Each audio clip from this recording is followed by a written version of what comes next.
سبحانہ تعالیٰ نے صحیح دعا کرنے کی طرف توجہ دلائی. دونوں طرح کے لوگوں کی دعاؤں کا ذکر کر دیا تاکہ انسان سمجھ جائے کہ بہترین دعا کس کی ہے، جامع دعا کس کی ہے، فائدے والی دعا کس کی ہے.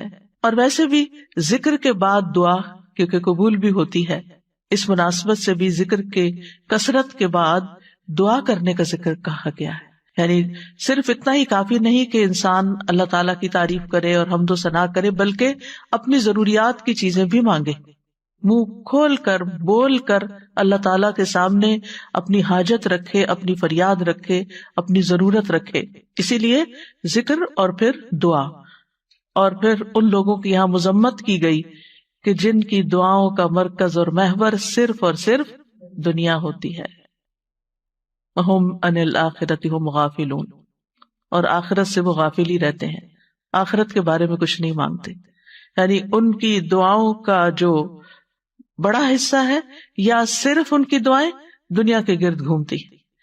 اس معیار پر ہم سب کو بھی پرکھنا چاہیے کہ ہم سب سے زیادہ شدت کے ساتھ یا پہلی دعا کیا مانگتے ہیں. اگر ہمیں پتہ چلے کہ یہ قبولیت کا وقت ہے تو ہم سب سے پہلے کیا مانگیں گے.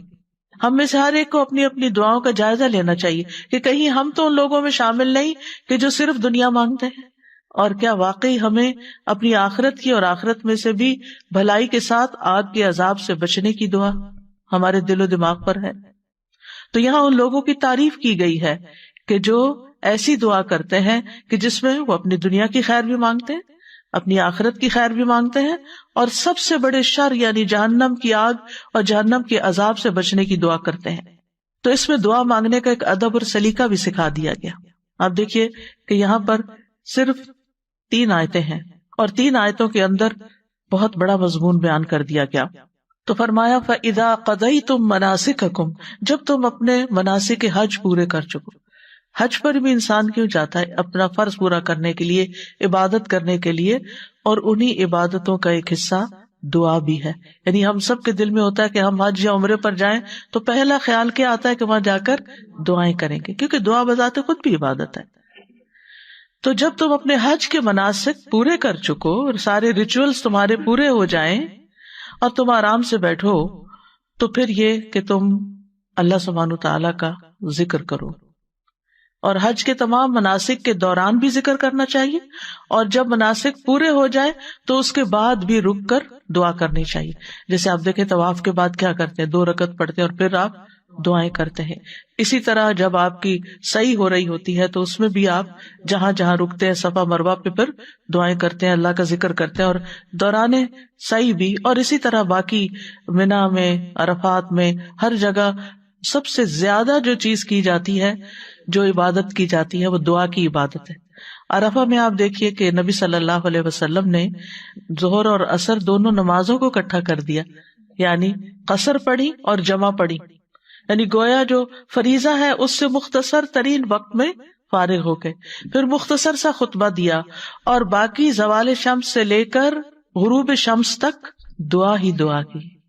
یعنی جو وقت کا ایک بہت بڑا حصہ دعائیں ہی دعائیں. اس سے بھی اندازہ کر سکتے ہیں آپ کہ دعا کی کیا اہمیت ہے ہماری زندگی میں، اور ہمیں کتنی دعائیں کرنی چاہیے.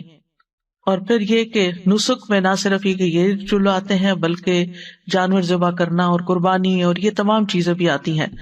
تو مراد یہ ہے کہ جب قربانی ہو جاتی ہے تو پھر ایک طرح سے حج کے تمام مناسک ادا ہو جاتے ہیں، اور اس وقت انسان اللہ کا ذکر کرے، یعنی حج سے فارغ ہونے کے بعد مراد ہے. اسی طرح جب ہم نماز سے فارغ ہو جاتے ہیں تو آخر میں ہماری سب سے اہم چیز دعا ہی ہوتی ہے. اور اس ذکر سے جو یہاں پر کہا گیا ہے اس سے مراد ایک تو منا کے دنوں کی تکبیرات ہے کہ سب سے زیادہ ذکر ان کا ہونا چاہیے، اللہ کی بڑائی بیان کرنی چاہیے. نماز کے بھی بعد سلام پھیر کر ہم سب سے پہلے کیا کہتے ہیں؟ اللہ اکبر. اسی طرح حج کے مناسک ادا کرنے کے بعد بھی اللہ اکبر. یعنی اگر اس عبادت کی ہمیں توفیق ہوئی ہے تو اس میں کسی غرور اور کسی بڑائی کی بات نہیں ہے، بلکہ ساری توفیق اللہ ہی کی دی ہوئی ہے، اور اللہ ہی کا ذکر ہے، اللہ ہی کی یاد ہے. اور اسی طرح حج کے تمام مقامات میں مسنون دعائیں پڑھنا ضروری ہے. تو علم کے ساتھ اگر انسان حج کرتا ہے تو پھر ان تمام سنتوں کو پورا بھی کرتا ہے اور پورا پورا فائدہ اٹھاتا ہے۔ اس لیے حج پر جاتے ہوئے سب کچھ سیکھ کر جانا چاہیے، دعائیں بھی یاد کر کے جانا چاہیے، اور اگر حافظہ کمزور ہو تو دعاؤں کی کتابیں ساتھ لے کے جانی چاہیے تاکہ کوئی چیز مانگنے سے رہ نہ جائے، کیونکہ نبی صلی اللہ علیہ وسلم کی دعائیں جامع ہوتی ہیں، ان میں سب کچھ ہمیں مل جاتا ہے، لہٰذا اگر وہ سب ہم مانگ لیں تو گویا ہم نے دنیا اور آخرت کی خیر مانگ لی۔ عربوں کا طریقہ یہ تھا کہ حج سے فارغ ہو کر اپنے آباء و اجداد کے کارناموں کا ذکر کرتے، ہر قبیلہ اپنے اپنے بڑے جو گزرے ہوئے شخصیتیں تھیں، جو سردار تھے، ان کا ذکر کرتے کہ انہوں نے یہ کارنامے کیے اور وہ کیے، حسب نسب پہ فخر ہوتا تھا۔ لیکن اللہ سبحانہ وتعالیٰ نے ہمیں اس سے بہتر چیز عطا کی، اور وہ کیا کہ جو اصل بڑائی کا مستحق ہے اللہ رب العزت، تم اس کو یاد کرو، کیونکہ عموماً یہ ہوتا ہے کہ جب ایک قبیلہ اپنے بڑے کا ذکر کرا، دوسرا اپنا، تیسرا اپنا، تو لوگوں کے درمیان اختلاف بھی ہوگا، جیلسی بھی ہوگی، اور سب لوگ نہیں خوش ہو سکتے۔ لیکن اللہ کا ذکر ایسی چیز ہے کہ جس پہ سب متفق بھی ہوں گے اور وہ سب کے لیے خوشی کی بات، اور آپس میں ایک یونٹی بھی اس سے قائم ہوتی ہے۔ اور پھر یہاں پر یہ بھی کہا گیا وہ اشد ذکرا، یعنی جتنا تم شدت سے باپ دادا کا ذکر کرتے تھے، اللہ کا ذکر اس سے زیادہ کرنا ہے، یعنی شدت سے مراد کثرت بھی اور شدت سے مراد توجہ بھی، یعنی اس سے بھی زیادہ بہتر انداز میں تمہیں یہ ذکر کرنا ہے۔ فَمِنَ النَّاسِ مَن يَقُولُ رَبَّنَا آتِنَا فِي الدُّنْيَا وَمَا لَهُ فِي الْآخِرَةِ مِنْ خَلَاقٍ، لوگوں میں سے کوئی ایسا ہے جو کہتا ہے اے ہمارے رب ہمیں دنیا دے دے، دنیا کی بھلائیاں دے دے، اس کے لیے آخرت کا کچھ حصہ نہیں۔ یعنی یہاں کچھ سے مراد یعنی کچھ لوگ ہیں جو یہ کرتے ہیں، اور اس دور میں مشرکین مکہ ایسا کرتے تھے کیونکہ ان کے پاس کوئی دین نہیں تھا ایکٹیو شکل میں، کہتے تو تھے ہم دین ابراہیمی پر ہیں لیکن وہ طور طریقے بھول چکے تھے، تو وہ آخرت کے تصور سے غافل تھے، آخرت کو نہیں مانتے تھے، یا آخرت کے حساب کتاب یا آخرت کی جزا سزا پر ان کا یقین نہیں تھا۔ وہ کہتے تھے وما ہی الا حیاتنا الدنیا نموت ونحیا وما یہلکنا الا الدہر، کہ ہماری زندگی بس یہ دنیا کی زندگی ہے، ہم اسی میں جیتے مرتے ہیں، اور زمانے کی جو رفتار ہوتی ہے اس کے ساتھ یعنی وقت گزر جاتا ہے، جس کا وہ مر جاتا ہے، بات ختم۔ لیکن نبی صلی اللہ علیہ وسلم نے آ کر سب سے زیادہ جس عقیدے کو انسٹل کیا وہ توحید اور آخرت پر ایمان کا تھا، اور اس طرح ان کو صرف دنیا نہیں بلکہ ہماری وہ زندگی جس میں ہمیں ہمیشہ رہنا ہے اس کی بھلائیاں مانگنے کا سبق سکھا دیا گیا۔ ابن عباس کہتے ہیں کہ کچھ عرب مواقف پہ یعنی عرفات یا حج کے مشاعر میں آتے اور کہتے اے اللہ اس سال کو بارش، خوشحالی اور اچھی اولاد کے حصول کا سال بنا دے۔ آخرت کی بہتری سے متعلق وہ کوئی دعا نہیں کرتے تھے، تو اللہ تعالیٰ نے ان کے بارے میں یہ آیت نازل فرمائی۔ امام بغوی کہتے ہیں کہ اللہ نے اس سے مشرکین مراد لیے ہیں وہ حج کے موقع پر اللہ تعالیٰ سے دنیا کے سوا کچھ نہیں مانگتے تھے، وہ کہتے تھے یا اللہ ہمیں بکریاں، اونٹ، گائے اور غلام عطا کر۔ ان کی دنیا یہی تھی۔ ایک آدمی کھڑا ہوتا اور کہتا اے میرے رب میرے باپ کا ایک بہت بڑا خیمہ تھا اور اس کے پاس بہت زیادہ مال تھا، تو مجھے بھی ویسا ہی دے جیسے اس کو دیا ہے۔ یہ طریقہ تھا ان کی دعا کرنے کا۔ قتادہ کہتے ہیں یہ ایسا بندہ ہے جس کی نیت صرف دنیا کی ہوتی ہے، یہ دنیا کے لیے خرچ کرتا ہے، اسی کے لیے عمل کرتا ہے اور اسی کے لیے تھکاوٹ اور مشقت اٹھاتا ہے، آخرت اس کے ذہن میں نہیں ہوتی، آخرت کی جزا اور آخرت کا فائدہ۔ وَمَا لَهُ فِي الْآخِرَةِ مِنْ خَلَاقٍ، ایسے لوگوں کا جن کا مطمع نظر، جن کا گول اور جن کی توجہ اور دلچسپیوں کا سارا مرکز صرف دنیا ہے، ایسے لوگوں کے لیے پھر آخرت میں کچھ نہیں، جو آخرت کو بھول کر زندگی گزار رہے ہیں، یعنی غفلت میں پڑے ہوئے ہیں، پھر ان کے لیے آخرت میں کچھ نہیں ہوگا، صرف دنیا مانگتے ہیں، دنیا چاہتے ہیں، دنیا کے لیے محنت کرتے ہیں تو ان کو دنیا ہی ملے گی، اور اگر وہ دین کے کام بھی دنیا کمانے کے لیے کر رہے ہیں تو بس صرف دنیا ہی ملے گی، آخرت نہیں ملے گی۔ قارون کے پاس بہت بڑی دولت تھی، اس کے خزانوں کا حال یہ تھا کہ خزانوں کی کنجیاں، خزانے نہیں، خزانے تو پتہ نہیں پھر کتنے ہوں گے، ان کی کنجیاں طاقتور آدمیوں کی ایک پوری جماعت مشکل سے اٹھا سکتی تھی۔ تو اس دولت کی وجہ سے قارون کے اندر فخر اور گھمنڈ پیدا ہو گیا تھا، تکبر پیدا ہو گیا تھا۔ تو اس وقت کچھ صالح بندوں نے اس کو یہی نصیحت کی تھی کہ دولت پر فخر نہ کرو، بلکہ اللہ نے تجھے جو دیا ہے اس سے آخرت کا طالب بنو، یعنی اس سے اپنی دنیا نہیں آخرت کماؤ اور دنیا کا بھی حصہ نہ بھولو. یعنی دنیا میں بھی تمہیں جو ملنا ہے مل جائے گا، دنیا کا فائدہ بھی اٹھاؤ، لیکن اس دنیا سے اپنی آخرت کمانا نہ بھولو. اور عقل مند انسان وہی ہوتا ہے جو دنیا میں رہتے ہوئے دنیا کی ہر چیز سے اپنی آخرت کمانے کی فکر کرتا ہے. یعنی مومن جو ہوتا ہے وہ صرف اکیلے دنیا کی فکر نہیں کرتا. مثلاً اگر کسی کی اولاد بگڑ جاتی ہے تو وہ صرف یہ دعا نہیں کرتا کہ اللہ اس کو دنیا میں فلاں کامیابی عطا کر دے، بلکہ وہ اس کی دنیا سے زیادہ اس کی آخرت کی فکر کرتا ہے. اور جس کے سامنے آخرت نہیں ہوتی وہ صرف دنیا کی بات کرتا ہے کہ اگر یہ بچے نے پڑھا نہیں یا بچہ صحیح نہیں ہوا تو پھر اس کی دنیا خراب ہو جائے گی، اس کو کوئی پوچھے گا نہیں، اس کے کوئی کمانے کا ذریعہ نہیں ہوگا، اس کے لیے دنیا تنگ ہو جائے گی. اور اس وقت بالکل آخرت ان کے ذہن سے نکلی ہوئی ہوتی ہے کہ دنیا میں بگاڑ کا مقصد صرف دنیا کا بگڑنا نہیں ہے، بلکہ اس سے مراد آخرت کا بگاڑ بھی ہے. یعنی دونوں چیزیں انسان کی بگڑتی ہیں. تو مراد اس سے یہ ہے کہ انسان دنیا کی دعا بھی مانگے اور آخرت کی بھی مانگے. یعنی دنیا میں انسان کا بہت بڑا حصہ کیا ہے؟ وہ حصہ ہے کہ جس سے وہ ابدی زندگی کو حاصل کر لیتا ہے. وَمِنْهُمْ مَنْ يَقُولُ رَبَّنَا آتِنَا فِي الدُّنْيَا حَسَنَةً وَفِي الْآخِرَةِ حَسَنَةً وَقِنَا عَذَابَ النَّارِ. اور ان لوگوں میں سے بعض ایسے ہیں جو بلند ارادوں والے ہیں، جو بڑی بات سوچتے، جن کی سوچ بڑی ہے، جن کا ہورائزن بڑا ہے، وہ دنیا اور آخرت دونوں مانگتے ہیں. وہ کہتے ہیں ہمیں دنیا میں بھی بھلائی عطا کر اور آخرت میں بھی بھلائی عطا کر. وہ بھلائی جو دنیا میں وہ طلب کرتے ہیں اس میں ہر وہ خیر شامل ہے جس کا ملنا بندے کو پسند ہوتا ہے. یعنی جو بھی آپ کی چاہت ہے دنیا کے اعتبار سے، جس میں خوشگوار وسیع رزق حلال ہے، نیک بیوی یا نیک شوہر ہے، نیک اولاد جسے دیکھ کر آنکھیں ٹھنڈی ہوتی ہوں، آرام اور راحت کی زندگی، نفع مند علم، اعمال صالحہ کی توفیق، یعنی جیسے انسان کو اچھے اچھے کام کرنے کا موقع مل جائے، صدقہ کرنے کا، صلہ رحمی کرنے کا.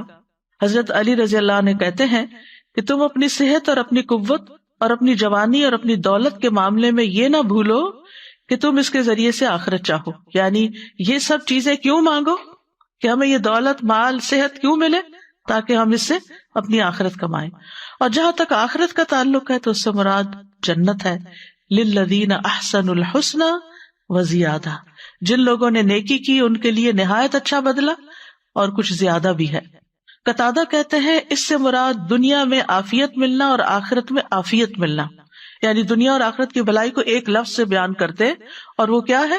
عافیت. یعنی جان میں، مال میں، اولاد میں، صحت میں، ہر چیز میں عافیت، کہ انسان نقصان اور شر سے محفوظ ہو جائے. اور اس میں کوئی حرج کی بات نہیں کہ انسان اپنی آخرت کے ساتھ ساتھ دنیا میں جو چیزیں وہ چاہتا ہے وہ اس کو نصیب ہوں. اور اس میں مثلاً یہ کہ وہ اپنی ویل بینگ کے بارے میں، اپنی صحت کے بارے میں، اپنی طاقت کے بارے میں دعا کرتا ہے تو کوئی حرج نہیں. لیکن اس کے بیک آف مائنڈ ضرور یہ بات ہونی چاہیے کہ اللہ تعالیٰ جو بھی مجھے دے میں اس سے پھر اپنی آخرت کے لیے، اللہ کی رضا کے لیے زیادہ کام کر سکوں. اور پھر آپ دیکھیے کہ یعنی جب سے انسان کی موت شروع ہوتی ہے اس سے لے کر اللہ تعالیٰ کے دیدار تک جتنے بھی مرحلے ہیں اللہ تعالیٰ ان سب کو آسان کر دے. یعنی جب ہم آخرت کی بھلائی مانگے تو یہ ساری چیزیں ذہن میں ہوں کہ ہماری موت آسان ہو، ہمارا قبر کا حساب آسان ہو، ہماری قبر کی زندگی نعیم اور راحت والی ہو، ہم قبر سے اٹھے جب حشر میں تو ہمارا حشر کا اٹھنا وہ خوبصورت ہو، اس میں ہمارے اندر اطمینان ہو، کسی قسم کی کوئی گھبراہٹ نہ ہو، اللہ تعالیٰ کی رضا حاصل ہو، اور پھر رب رحیم کا قرب حاصل ہو. یہ تمام چیزیں اس میں آ جاتی ہیں. وقنا عذاب النار، اور ہمیں آگ کے عذاب سے بچا، یعنی ان اعمال سے ہماری حفاظت فرما اس دنیا میں جو ہمیں آگ کی طرف لے جانے والے ہوں، اور ہمیں بخشش عطا فرما، یعنی ہمارے گناہ جو کوتاہیاں ہو جائیں ان کو معاف کر دے تاکہ ہماری آخرت میں آگ سے چھٹکارا ہو سکے. اولئک لہم نصیب، ایسے لوگوں کو حصہ ملتا ہے کس سے؟ مما کسبوا، اس کے مطابق جو انہوں نے کمائی کی. یعنی دنیا کے لیے جو کوشش محنت کرو گے دنیا میں ملے گا، اور آخرت کے لیے جتنی کوشش محنت کرو گے وہاں ملے گا. یعنی یہ ساتھ بتا دیا گیا، دعا اپنی جگہ ہے لیکن ساتھ کوشش چاہیے. کیونکہ عام طور پر ہم ایک طرف ہو جاتے ہیں، یا صرف کوشش پہ فوکس کر دیتے ہیں یا صرف دعا پہ فوکس کرتے ہیں. اب آپ دیکھیں کہ کتنی جامع ہے 3 آیات. ذکر سے آغاز ہوا، دنیا اور آخرت کی بھلائی کی دعا مانگنے کو کہا گیا، آگ کے عذاب سے بچنے کو کہا گیا، اور اس کے ساتھ ساتھ کوشش کی طرف توجہ دلائی گئی. اور واللہ سریع الحساب، اللہ بہت جلد حساب لینے والا ہے. یعنی اللہ سبحانہ و تعالیٰ کے لیے کچھ بھی مشکل نہیں کہ وہ سارے بندوں کے ایک ایک عمل کا حساب کر دے، ذرے ذرے کا. وَمَن يَعْمَلْ مِثْقَالَ ذَرَّةٍ خَيْرًا يَرَهُ، یعنی جہاں کوشش کی بات ہوئی تو پھر ذرے کے برابر بھی اگر کوئی نیکی کرتا ہے تو وہ اس کو دیکھ لے گا، اپنے اعمال نامے میں پا لے گا، چھوٹی سے چھوٹی نیکی بھی.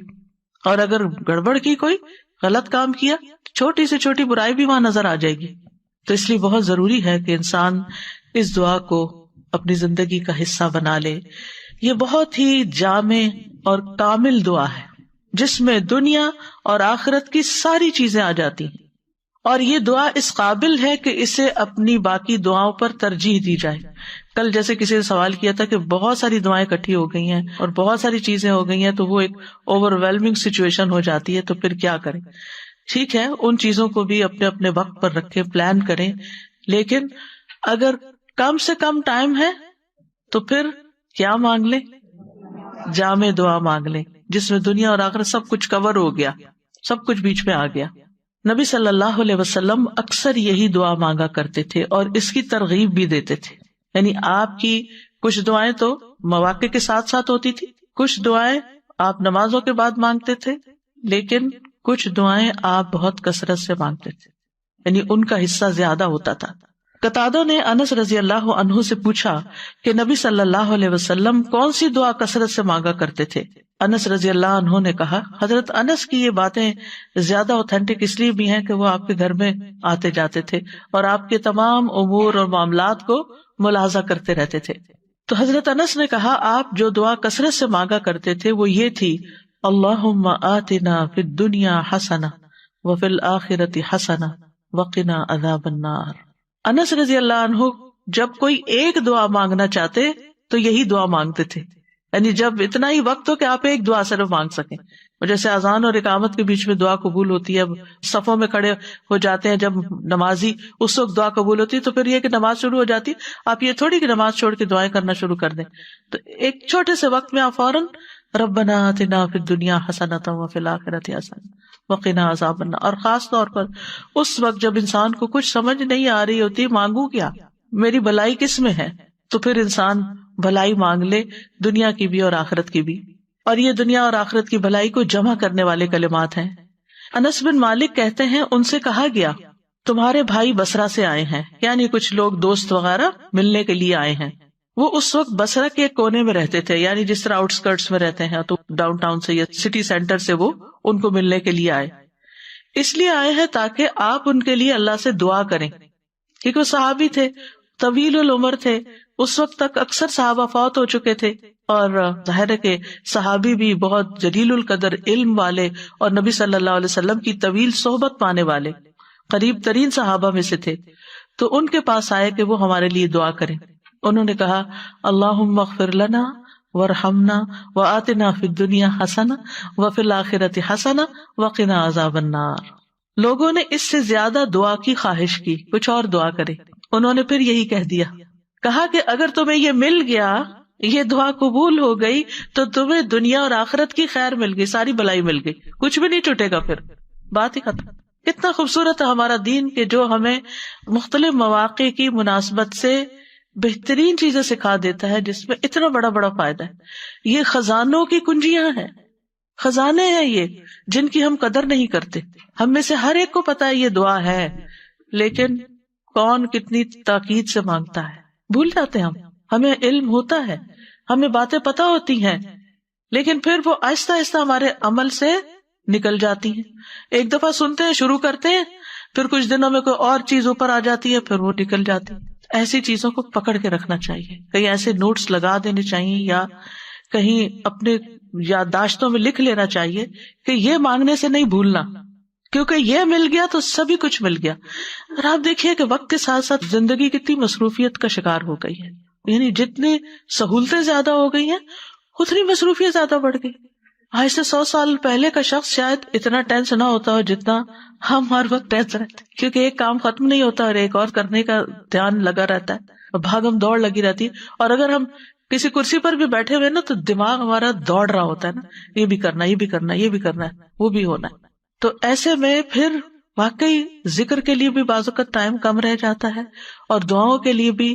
اور خاص طور پر بچوں والی مائیں، جو چھوٹے بچوں والی، وہ تو ہارڈلی نماز کے اندر یا نماز کے باہر کوئی دعائیں مانگ سکتی ہیں، کیونکہ ٹانگوں کو چمٹے ہوئے ہوتے ہیں یا آگے آ کے لیٹ جاتے ہیں، یا بڑے بھی ہو جائیں تو جا کے کچن میں کھڑے ہو جاتے ہیں اور آوازیں لگانے لگتے ہیں کہ جلدی آئیں. یا پھر آپ کو یہ ہوتا ہے کہ اگر میں وقت پہ نہ اٹھی تو انہوں نے کچھ کام خراب کر دینا.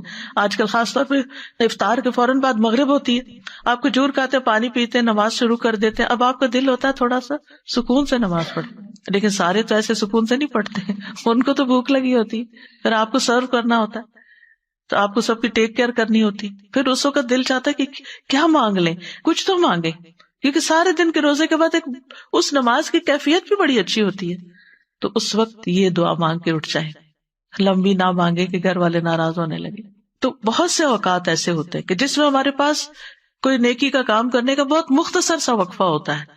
ایسے اوقات کو استعمال کر لیا کریں ایسی جامع دعاؤں کے ساتھ. پھر اسی طرح عافیت کی دعا مانگنا، یہ بھی دنیا اور آخرت کی بھلائیاں مانگنے میں سے ہے. حضرت انس سے روایت ہے کہ رسول اللہ صلی اللہ علیہ وسلم نے مسلمانوں میں سے ایک ایسے شخص کی، بیمار شخص کی عیادت کی جو لاغر ہو کر چوزے کی طرح ہو گیا تھا، بالکل سکڑ سا گیا. تو رسول اللہ صلی اللہ علیہ وسلم نے اس سے فرمایا، کیا تم اللہ سے کسی چیز کی دعا کرتے تھے یا اس سے کچھ مانگا کرتے تھے؟ اس نے کہا، جی ہاں، میں کہتا تھا، اے اللہ تو مجھے آخرت میں جو سزا دینے والا ہے وہ دنیا میں ہی دے دے. اس پر رسول اللہ صلی اللہ علیہ وسلم نے فرمایا، سبحان اللہ، تم میں اتنی